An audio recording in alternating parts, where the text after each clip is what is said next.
자, 이번 시간에는 콕콕정 교수 회계 입문 4일차 두 번째 강의로 붕괴 도대체 너는 누구니?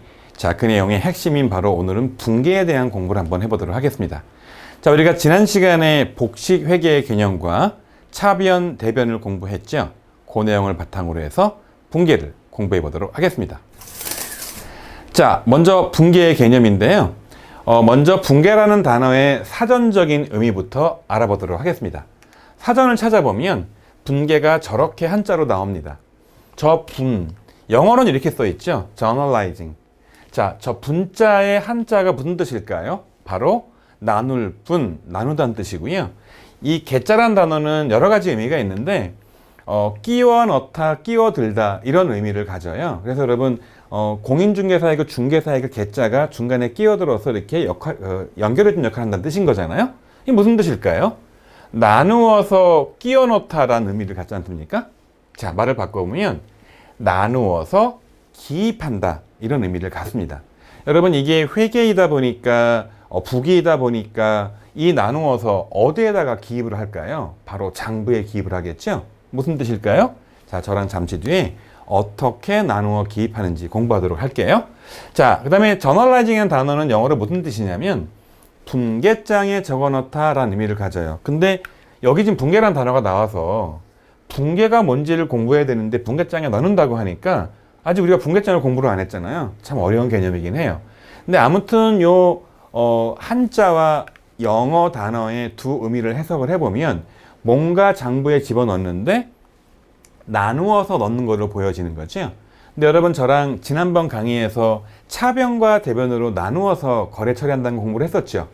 미루어 짐작컨대 어떤 회계 거래가 발생하면 얘를 차변과 대변에 나누어서 이 차변과 대변을 장부에 기록하는 모양이구나 라고 감이 잡히시죠?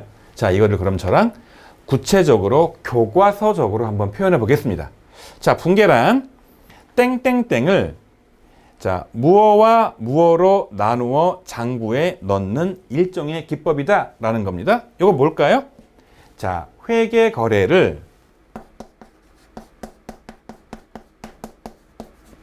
무어와 무엇으로 나누어서 자, 차변과 대변으로 나누어서 장부에 적는 일종의 기법이다. 이게 바로 붕괴입니다.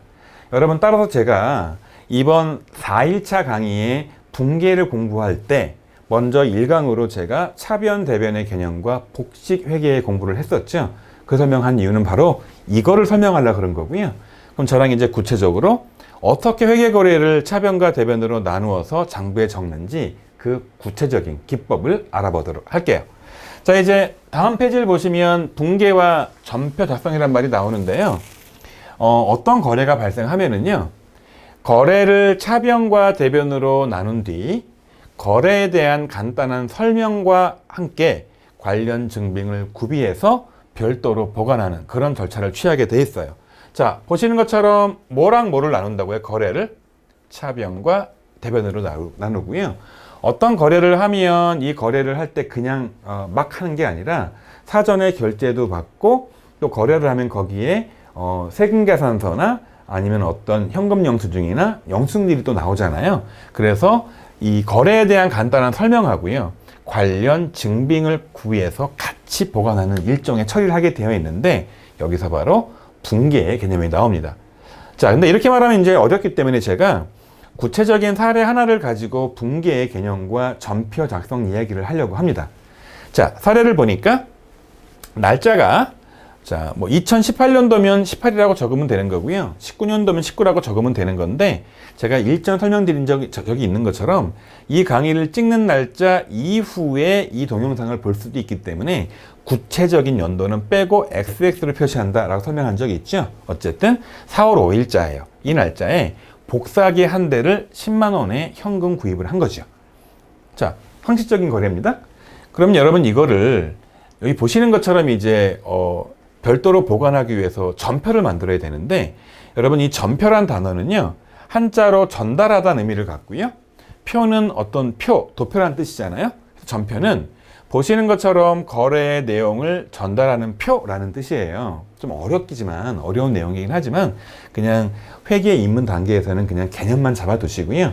본격적인 내용들은 나중에 회계 원리나 전산회계 같은 것들을 본격적으로 공부할 때 보시는 겁니다. 자, 아무튼 일단 이 양식은 이런 양식으로 생겼고요. 날짜 적는 칸이 있고요. 여기다가 번호를 적는 칸이 있어요. 왜냐면 거래가 1번 거래, 2번 거래, 3번 거래 이렇게 순차적으로 쭉 발생을 하다 보니까 이 점퍼에다가 번호를 매기는 거죠. 그래서 회사에서는 예전에는 구체적으로 이렇게 책을 아예 만들어 가지고요. 책 위에 번호가 쭉 종이마다 매겨져 있어서 한 장씩 뜯어서 손으로 적는 그런 기록을 옛날에 쓰기로 했었죠. 물론 지금은 전산으로 하지만. 자, 그런데 이 여러분 전표를 딱 보니까 어떻게 돼 있습니까? 가운데 쫙 쪼개져 가지고 왼쪽에 뭐가 되는 겁니까? 차변. 오른쪽에 뭐가 되는 겁니까? 대변. 여러분 어려운 내용이지만 이제는 우리 지난 시간 공부했던 것처럼 대변은 뭐 빌려주는 쪽, 차변은 뭐 빌려오는 쪽. 여러분 이제 이렇게 생각하시면 안 돼요. 그거는 제가 지난번에 개념을 잡으라고 말씀을 드린 거였고요. 이제는 그냥 습관적으로 어떻게 하는 거냐? 차변, 그럼 쟤는 뭡니까? 바로 자산 쪽을 말하는 거고요. 대변, 그럼 얘는 뭡니까? 자금을 조달해준 부채와 자본 쪽을 말하는 거죠. 그래서 차변 왼쪽은 자산을 의미하는 거고 일단 오른쪽 대변은 부채와 자본을 의미하는 건데 질문 한번 들어볼게요. 복사기 한 대를 10만 원에 현금 구입을 하게 되면은요. 회사에 어떤 거래가 발생하게 되겠습니까? 자, 첫 번째 복사기를 샀으니까 복사기가 들어오겠죠? 자, 복사기가 생깁니다. 생겨. 근데 여러분 이 복사기는 복사기라고 장부에다가 적는다고 했나요? 얘를 대표할 만한 계정 과목, 어떤 회계 거래 단위의 명칭이 있다고 했나요? 복사기는 사무실에서 책상처럼 쓸 수 있는 거니까 얘를 뭐라고 부르면 되겠습니까? 비품이라고 이름을 적으면 되겠죠? 또 복사기가 얘가 이제 생깁니다. 생겨. 없던 게 생기는 거죠. 근데 문제는 뭐냐면 복사기만 생기는 게 끝나는 게 아니에요. 이 복사기를 내가 새로 생겨서 취득하기 위해서 뭘 준 겁니까? 갖고 있던 현금을 준 거죠. 돈을 준 거죠. 이게 없어집니다. 자, 그런데 복사기는 자산인가요? 부채인가요? 비품은? 여러분, 얘도 자산입니다. 자, 현금은 얘가 자산인가요? 부채인가요? 자본인가요? 얘도 여러분 자산입니다. 그래서 지금 복사기를 10만 원에 구입한, 현금 구입한 이 거래는 자산이 새로 증가됐고요. 현금이란 자산이 동시에 감소한 거죠. 자, 말을 바꿔볼게요. 자, 현금, 복사기, 비품이라는 자산이 증가했습니다. 또 한편으로 현금이라는 자산이 감소했습니다. 이렇게 된 거죠. 자, 그러면 차변 쪽에는 이제 있어야 되는 거니까 자, 없던 이 비품이 생겼죠. 그래서 이 왼쪽에다가 비품이라고 적어주는 겁니다. 그 다음에 금액이 얼마가 되는 겁니까? 10만 원이니까 금액을 적어주는 거죠. 이렇게 10만 원.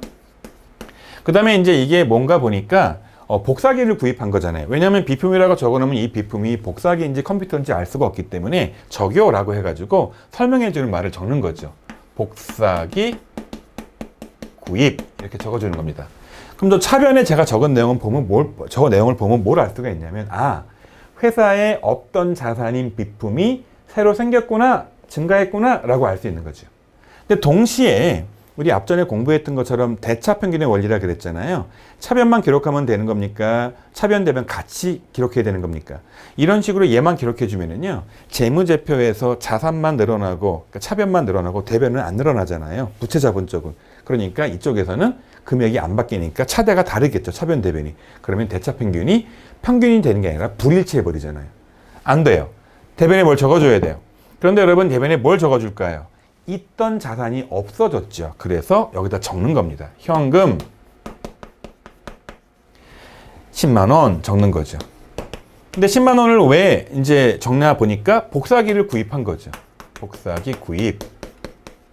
그래서 여러분들이 차변을 적을 경우에는 이해하기가 쉬워요. 왜? 없던 비품이 생겼으니까 자산이 늘어났잖아요. 그런데 이 대변을 적으면 되게 어려운 거예요. 자, 얘는 자산이 증가한 겁니다. 그런데 얘는 왜 적어주는 건가? 따져보니까 자산을 차변에 적으면 늘어나는 건데 거꾸로 오른쪽에 적으면 얘는 줄어드는 거라서 얘는 자산이 감소하는 겁니다. 그래서 이 전표를 딱 펴보면 뭘 알 수가 있냐면, 아, 차변에 비품이 있구나. 오, 새로 구입했나 보네. 10만 원. 대변에 현금이 있네. 아, 돈이 감소했구나, 현금이. 거꾸로 얘를 보면 뭐 할 수 있겠습니까? 아하, 현금 주고 복사기 비품을 구입했구나 라고 알 수 있는 거죠. 여러분 이거를 한번 지금 딱 몇 분 듣고 이게 무슨 말인지 그냥 피부에 확 와 닿으면 여러분은 천재예요.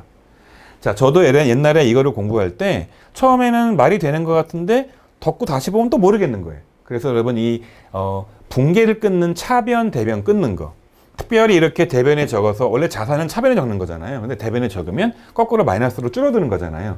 이 개념이 이해되는 데는 별다른 무슨 비법이 있지 않고요.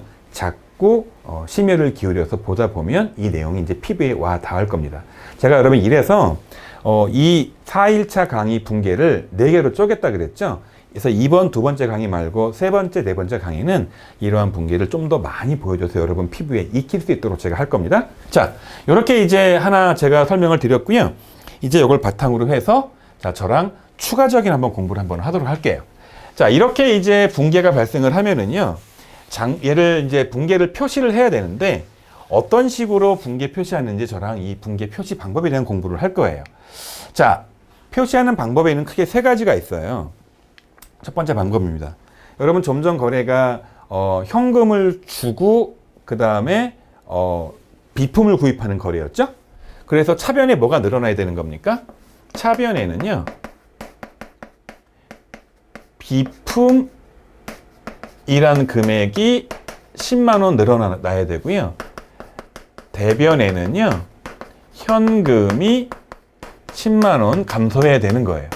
그래서 이런 식으로 이제 차변에 비품 10만 원, 대변에 현금 10만 원이라고 적어주면 여러분 좀 전에 있었던 여기 현금 10만 원, 여기 비품 10만 원, 여기 현금 10만 원을 요 차변을 그대로 끌고 오고 대변을 그대로 끌고 와서 이렇게 표시를 하는 겁니다.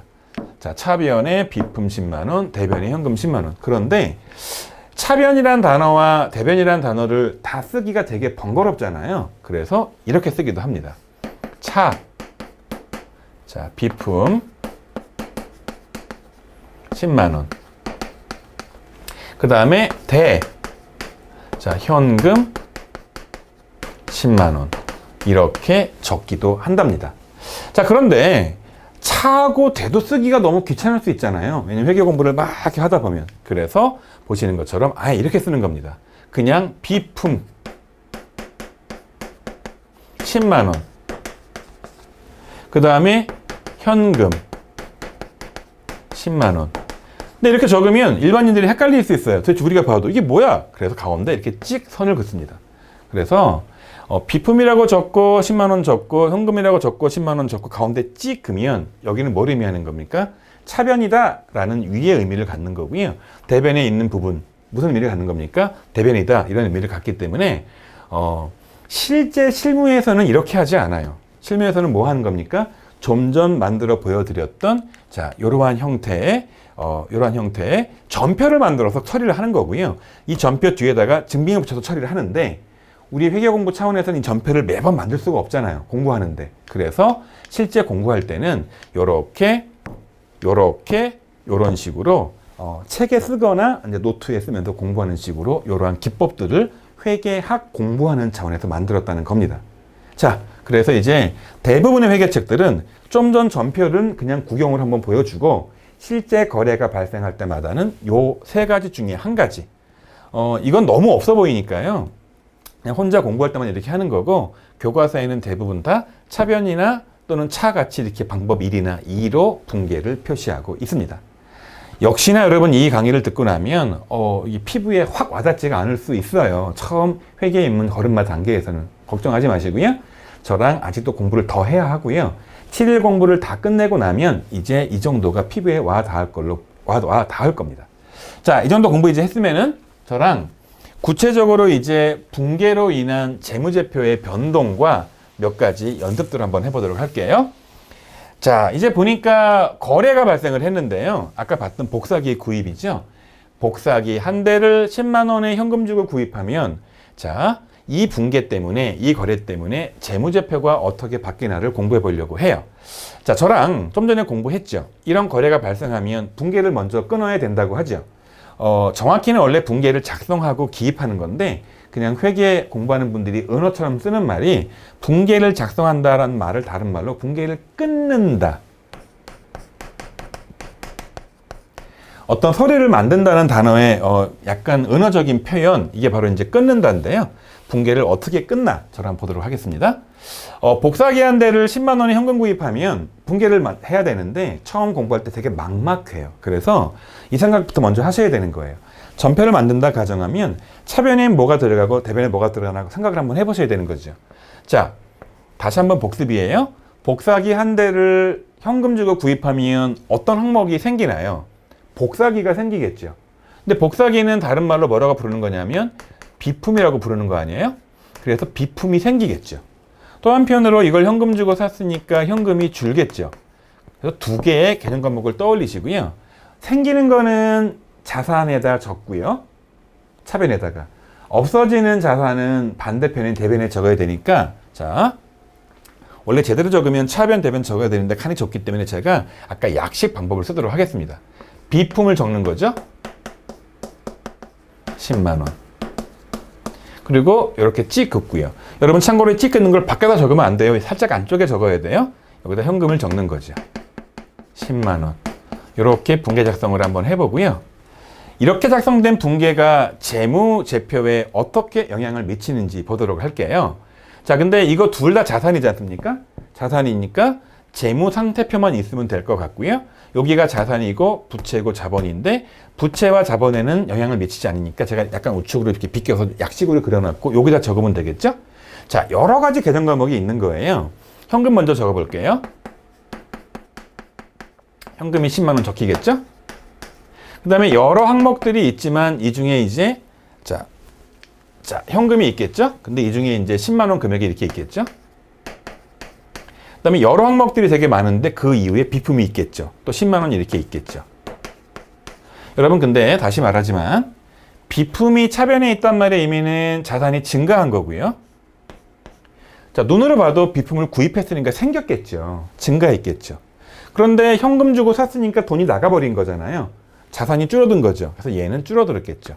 여러분 따라서 이 거래를 하고 나면 동일한 자산 중에 하나인 현금은 줄어들었고 동일한 자산 중에 비품은 증가했으니까 총계는 변화가 없겠죠. 그래서 차변의 총계는 변화가 없대. 항목만 변동이 생긴 거라. 여러분 얘를 요약 정리하면 그러니까 비품이라는 자산은 증가한 거고요. 현금이라는 자산은 감소한 게 되죠. 이렇게 요약 정리할 수 있습니다. 저랑 좀 전에 봤던 거래 하나를 이런 식으로 요약을 한 거고요. 이제 거래를 한 개만 더 보도록 할게요. 자, 이제 보면 은행 대출금 10만 원을 현금으로 상환했다는 거예요.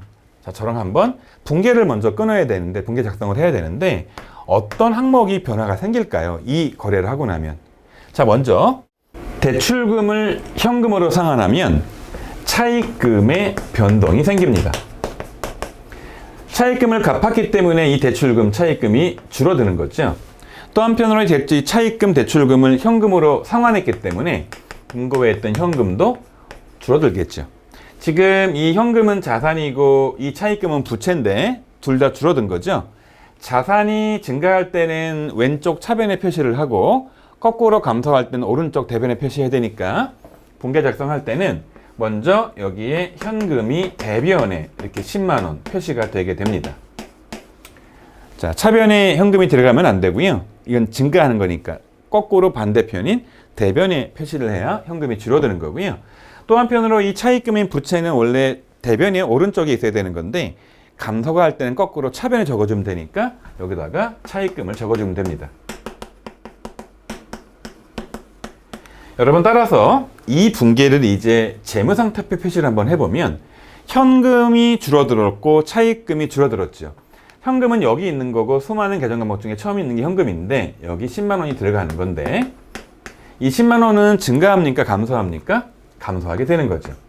대변에 표시한 거고요. 현금을. 또 한편에 여러분 여기 차입금도 10만 원이 이제 변동이 생기는데 이 10만 원이 증가한 겁니까? 감소한 겁니까? 얘는 감소한 거죠. 그래서 눈으로 보면 오히려 더 이해가 잘 갈 수도 있어요.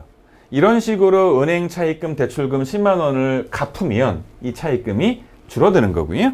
이 갚기 위해서 돈을 썼기 때문에 현금도 줄어드는 건데 이거를 분계로 표시한다면 줄어드는 자산은 대변적에 표시를 하고요. 줄어드는 부채는 차변적에 표시하는 이런 구조로 간다는 겁니다.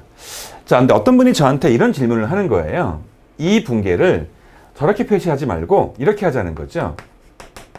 차변에 현금을 적되 이렇게 10만 원 이렇게 적어주고요. 마이너스 10만 원으로. 대변에 차입금을 적어주되 이렇게 마이너스 10만 원을 적어주자. 이런 주장을 하시는 분도 계세요.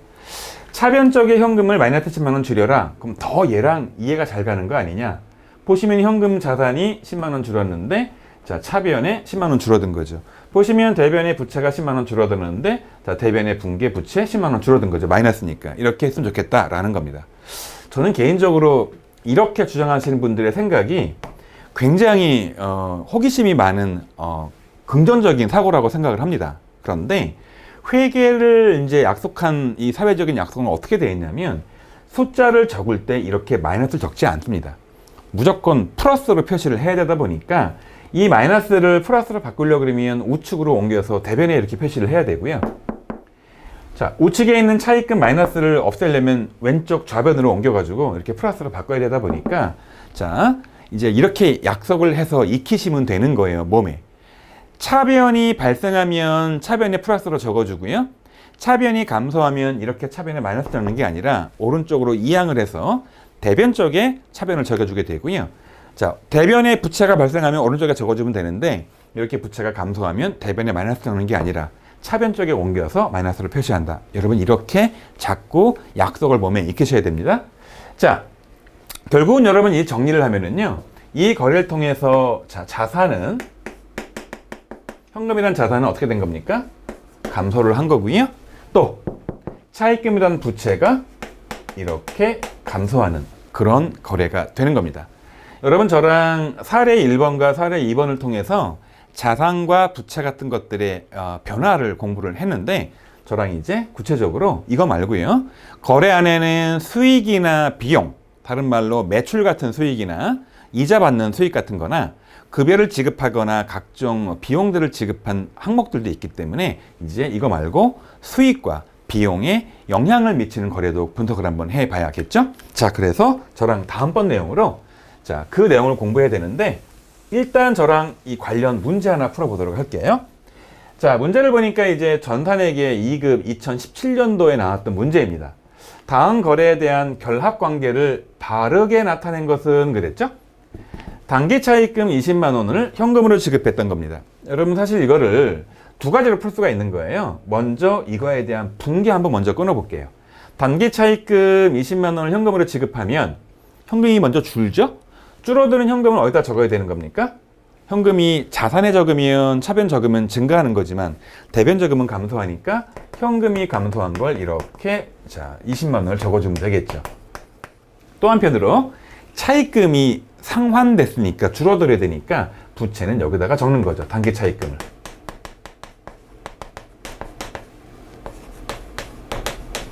그래서 차변 단기 차입금 20만 원, 대변 현금 20만 원 적으면 되는 건데 얘를 여러분 한번 재무상태표에 표시를 해보면 어떻게 되겠습니까? 자, 여기 이제 현금이 있을 거고요. 이 현금 얼마가 지금 변동이 생긴 겁니까? 20만 원이. 줄어든 거예요? 늘어난 거예요? 줄어든 거고요. 여기 이제 단기 차입금이 있을 거 아닙니까? 이 단기 차입금 20만 원이 줄어든 거예요? 늘어난 거예요? 줄어든 거죠? 따라서 왼쪽의 문제에 보면 이 경우에는 자산도 감소하고 부채도 감소한 거죠. 여기에 나와 있는 자산의 감소, 부채의 감소 정답은 3번이 되는 거죠. 그래서 이제 좀 약간 어렵지 않은 시험 문제에서는요. 어떤 거래를 주고 이 자산, 부채, 자본, 또 수익, 비용 이 5가지 거래 항목들이 이 거래를 통해서 어떻게 변동이 됐나를 묻는 문제가 나옵니다. 푸는 방식은 분계를 끊어도 되고 이렇게 재무제표 그려봐도 되는데 사실은 그냥 이거 보고 현금이 줄었구나 자산 감소, 부채가 줄었구나 부채 감소 이렇게 풀 수도 있습니다. 자, 여러분 이상 내용 바탕으로 해가지고 저랑 수익과 비용에 영향을 미치는 거래 또한 살펴보도록 할게요. 자, 다음 내용은 보시는 것처럼 수익의 발생의 문제입니다. 은행 정기예금에서 이자 10,000원을 수령했다. 제가 이제 이해하기 쉽게 가정으로 금고에 현금 10,000원을 받았다. 이런 구조를 풀면 일단 회사에 자, 차변에 보면 현금 금액이 10,000원이 증가하죠. 자, 그런데 이제 대변에는 뭘 잡아야 될까요? 자, 회사의 이익이 늘어났기 때문에 수익이 늘었기 때문에 여기다가 이자를 잡습니다. 근데 다른 말로 이걸 제가 이자 수익이라고 표현하겠습니다. 자, 이자 수익이 발생하면 얘를 왜 대변에 표시하느냐라는 겁니다. 여러분 저랑 공부했던 것처럼 요 재무상태표를 그려보면 여기 안에 이제 이게 자본의 항목이잖아요. 근데 이 중에 이제 하나가 바로 자본금이었고 또 하나가 이제 이익잉여금이었죠. 여러분 이익잉여금은 어떤 게 여기에 쌓인다고 제가 말씀드렸었습니까? 여기에 단기의 순이익이 쌓인다 그랬죠. 그럼 단기 순이익은 어떻게 계산되는 겁니까? 요거는 수익에서 자 비용을 빼는 거죠. 여러분 여기 나와 있는 이자 수익은 수익입니까? 비용입니까? 바로 수익이죠. 요렇게 수익이 늘면 이익이 늘게 돼 있죠. 이익이 늘면 이익잉여금이 늘게 돼 있죠. 이익잉여금은 대변이에요? 차변이에요? 대변이죠. 따라서 이렇게 이자 수익이 발생을 하면 이 이자 수익이 궁극적으로 이 주주의 투자 이익금에 해당하는 이익잉여금을 증가시켜주기 때문에 이익잉여금이 증가하는 것은 차변이다 대변이다. 대변이니까 오른쪽에 얘를 표시하는 그런 구조로 간다고 이해하시면 되고요. 여러분 따라서 이걸 다시 한번 표시 한번 해주면 여기에 이제 어떻게 표시가 되게 되냐면 자 이런 식으로 자 표시가 되는데 여기 10,000원이라는 돈이 이렇게 들어왔죠. 증가합니다. 이자 수익이라는 거에 이렇게 10,000원이 표시가 됩니다. 증가합니다. 그럼 여기에 궁극적으로 뭐가 늘어날까요? 단기 순이익이 10,000원이 증가합니다. 그런데 이 단기 순이익은 여러분 어디로 가게 되어 있습니까? 여기에 이익잉여금으로 가야 되니까 여기 10,000원이 증가하게 되어 있습니다.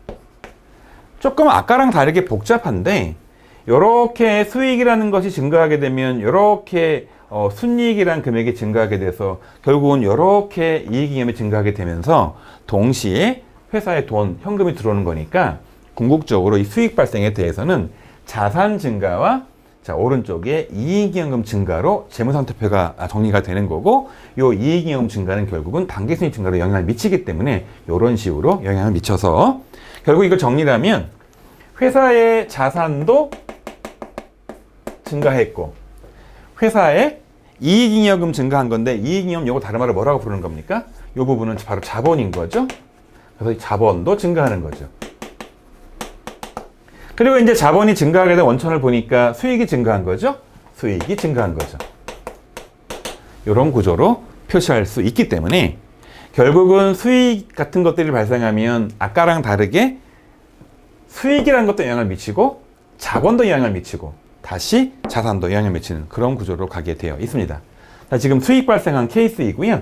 자, 이제 제가 그 다음 내용으로 바로 비용 발생한 내용을 보도록 할게요.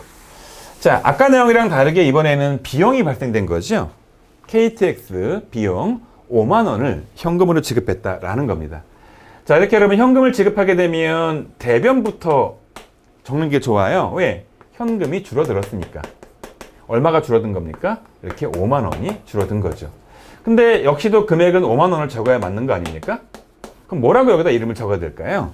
KTX 비용이라고 쓰기에는 여기에만 쓸 수 있으니까 KTX도 타고 택시도 타고 버스도 타고 비행기도 타고 근데 출장 가는 겁니다. 그걸 비용을 뭐라고 부를까요? 그거를 출장비라고 적을 수도 있는데 공통된 명칭은 차변의 여비 교통비입니다. 사실 KTX는 교통비고요. 이거 말고도 여비가 있기 때문에 얘를 뭉뚱그려서 여비교통비라는 개정 과목을 써서 분계를 끊는 거고요. 자, 궁극적으로 이제 보시는 것처럼 여비교통비라는 비용이 발생을 하죠. 50,000원. 얘는 비용입니다. 비용이 증가하면 결국은 단기순이익은 50,000원은 증가합니까? 감소합니까? 감소하죠. 또 한편으로 현금을 줬으니까 썼으니까 현금 50,000원이 감소하겠죠. 여러분 저랑 앞쪽에서 공부했던 것처럼 차변, 대변 증가 감소하는 금액은 이 거래를 통해서 항상 같아야 되니까 지금 잘못했죠? 현금이 감소했죠? 증가 아니라 현금이 감소입니다. 따라서 지금 자산 쪽, 차변 쪽이 감소를 했으니까 대차평균의 원리에 의해서 대변 쪽도 어떻게 돼야 되는 겁니까? 감소해야 되는데 이 당기순이익이 줄어들면 이 대변 쪽에서 부채에 영향을 미치나요? 자본에 영향을 미치나요? 자본에 영향을 미치겠죠? 자본 중에서도 투자 원금에 해당하는 자본금이 바뀌나요? 투자 이익금인 이익잉여금이 바뀌나요? 투자 이익금이 줄어든 거죠? 따라서 결국 이건 일로 가서 이익잉여금이 5만 원 줄어들겠죠. 이게 이렇게 줄어드는 겁니다. 정리하면 비용이 발생하면 자산이 감소하고 동시에 자본이 감소해서 이 거래를 통해서 현금이라는 자산이 감소하고 자본, 구체적으로는 이익잉여금이 되겠죠?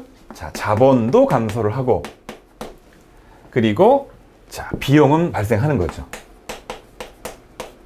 이렇게 영향을 미치게 되어 있습니다. 요 내용 바탕으로 저랑 문제를 한번 풀어보도록 하겠습니다. FAT 2급 나왔던 시험 문제이고요. 보도록 할게요. 문제 보니까 이제 다음 가나의 거래를 회계 처리할 때 차변에 나타나는 요소로서 옳은 것은 그랬습니다. 거래가 두 개가 나와 있죠? 먼저 가번 거래예요. 가번 거래를 보니까 이런 내용입니다. 단기 차입금 10만 원을 현금으로 상환하다 제가 분기를 끊을 수도 있는데 이거를 분기를 끊지 않고 풀어보도록 할게요. 단기 차입금 100만 원을 현금으로 상환하면 단기 차입금은 부채죠? 부채를 상환했으니까 갚았으니까 어떻게 되는 겁니까? 줄어들겠죠. 그 다음에 현금으로 갚았으니까 현금이라는 자산도 어떻게 되는 겁니까? 감소하는 거죠. 그래서 가번의 거래를 통해서는 분기 줄고, 그러니까 부채 줄고 자산 주는 거니까 가번에서 자산 증가 아니겠죠? 자산 증가 아니겠죠? 부채 감소. 이건 맞는 얘기죠. 그러니까 2번, 4번 중 한 번 중에 하나겠죠? 나번을 보도록 할게요. 나번을 보니까 전기료 20만 원을 보통예금 계좌에서 자동 이체시켰대요. 전기료는 수익이에요? 비용이에요? 자산, 부채, 자본이에요? 전기료는 바로 비용이죠. 비용이 증가한 거고요. 여러분 비용이 증가하면 결국 보통예금 계좌에서 자동 이체했으니까 예금이 줄어들어요? 늘어나요? 예금에서 지급됐으니까 예금이라는 자산도 감소한 거죠. 이렇게 풀 수도 있으니까 비용이 발생하고 자산은 감소했으니까 비용 발생 맞죠? 이건 맞는 얘기고 자산 증가입니까? 자산 감소입니까? 예금이 줄었으니까 이건 감소가 되니까 틀린 말이죠. 정답은 2번이 돼요. 이렇게 풀 수도 있고요. 얘를 분기를 끊으면 이 분기 이렇게 끊습니다. 차입금이 줄어들었으니까 차변에 단기 차입금 100만 원 적고 대변에 현금 줄었으니까 현금 100만 원 적어서 오른쪽에 현금 줄고 왼쪽에 부채 주는 그런 구조로 가는 거고요. 전기료 20만 원이 발생했죠? 그러니까 비용은 차변에 발생하는 거고요. 대변에 뭘 적겠습니까? 보통 예금이 줄겠죠, 자산이. 이런 식으로 해서 풀 수도 있는데 이 정도 문제는 굳이 분기 필요 없이 이렇게 논리적으로 풀 수도 있습니다. 그 다음 문제가 이제 전산에게 나왔던 문제입니다. 다음과 같은 거래의 결합관계와 거래의 종류로 이루어진 거래는 그랬는데 차변에는 자산이 증가하고 대변에는 자산이 감소하는 거래를 뽑으라는 겁니다. 한번 볼까요? 동그라미 1번을 보니까 비품 100만 원을 구입하고 현금을 지급했다라는 겁니다.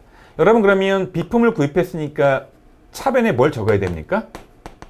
비품을 적고 대변에 뭘 적습니까? 현금을 적겠죠. 굳이 금액을 적는다면 여기다가 100만 원을 집어넣으면 됩니다. 그래서 비품은 늘어나고 현금은 줄어드는 거죠. 자산 증가. 자산 감소죠. 그러니까 이것도 자산이고 자산이잖아요. 이거 그래서 결국 이 안에서는 이 자산이 증가하고 이 자산이 감소했으니까 답은 1번인 것 같죠? 일단 표시해 놓고 확인 한번 해볼게요. 국민은행으로부터 50만 원을 단기 차입했다. 여러분 그러면 차입을 하면은요 현금이 증가할 거고요 차입금도 증가할 거 아닙니까? 따라서 여러분 얘는 어떤 거래가 벌어지는 거냐면 자산은 증가했죠? 부채도 증가했죠. 그래서 이 거래는요 자산 증가, 부채 증가의 거래니까 답이 아니겠죠? 3번 좀 볼게요.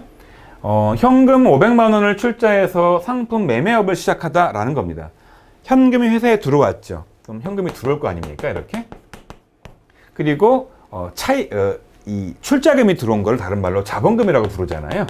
그래서 자본금이 들어오니까 자본이 증가하는 거죠. 그래서 이 거래는 현금 증가, 자본 증가가 돼서 이게 아닌 거예요.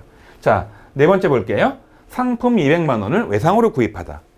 자, 상품이라는 자산이 회사에 들어옵니다. 재고 자산이 들어오는 거죠. 그리고 돈을 준 게 아니라 외상으로 아직 갚지 않은 거죠. 자, 얘를 외상 매입금이라고 불러요. 아직 우리 공부를 하지 않았는데 자세한 내용들은 나중에 공부하도록 할게요. 그래서 이 자산이라는 상품이 증가하고 외상 매입금이라는 부채가 증가한 거라서 이 거래는 자산 증가, 부채 증가죠. 해당 사항이 없어요. 답은 1번이에요. 아직 여러분 저랑 이 부채 같은 것들에 대한 자세한 알맹이, 다른 말로 개정 과목들을 공부를 안 했기 때문에 이 내용이 살짝 어려울 수 있지만 1번 문제가 워낙 우리가 풀어봤던 문제이기 때문에 이 문제를 푸는 데는 별 지장이 없을 겁니다. 자, 이렇게 문제를 풀어봤고요. 자, 이제 저랑 내용을 한번 정리 한번 해보도록 할까요? 자, 오늘 공부한 내용을 정리 한번 해보겠습니다. 먼저 분계의 개념입니다. 분계란 회계거래를 뭐와 뭐로 나누어 장부에 적어놓는 기법입니까? 그럼 분계는요, 차변과 대변이죠. 대변으로 나누어 장부에 적는 기법인데 여기에는 크게 방법이 몇 가지가 있는 겁니까? 하나, 둘, 세 가지 방법이 있죠. 자, 이 방법은 이제 구체적으로 차변이라고 적어두고 계정 과목을 이렇게 적고요. 금액을 적어주고, 자, 이쪽에 대변이라고 적어주고 계정 과목을 적어주고 금액을 적는 이런 방법인 거죠. 자, 가장 많은 시간이 쓰는 방법이고, 또 하나는 그냥 차만 씁니다. 차만. 계정 과목 적고 금액 적고. 대만 쓰죠. 계정 과목 적고 금액 적고. 자, 또 한편 방법은 이제 다 쓰기 귀찮으니까 가운데 찍 긋고 여기다 계정 과목 적고 금액 적고 계정 과목 적고 금액 적는 이런 식으로 처리하는 방법이 있지 않습니까? 여러분, 그래서 이 분계는 크게 자산, 부채, 자본, 수익, 비용 이 5가지 항목에 영향을 미치기 때문에 어떤 거래가 발생을 하면 차변, 대변 나누어서 금액을 적되, 먼저 쉬운 거는 자산 증가하면 차변에 적고, 자산 감소하면 대변에 적고, 부채 증가하면 대변에 적고, 부채 감소하면 차변에 적고, 자, 자본이 증가하면 대변에 적고, 자본이 감소하면 차변에 적어주고, 자, 수익이 발생하면 헷갈리시죠, 여러분? 수익 발생하면 회사 잉여금이 늘어나죠. 잉여금은 차변이에요, 대변이에요? 대변이죠. 수익 발생하면 대변에 적어주고, 비용 발생하면 헷갈리시죠? 비용 발생하면 궁극적으로 잉여금이 줄어드니까, 자, 거꾸로 잉여금이 대변이니까 잉여금 줄이려면 차변에 써야겠죠. 비용 발생하면 차변에 적는 그런 구조로 가는 겁니다. 자, 저랑 이제 분계에 대한 기본적인 내용 공부를 했고요. 다음 시간에 분계의 확장된 공부를 해보도록 하겠습니다.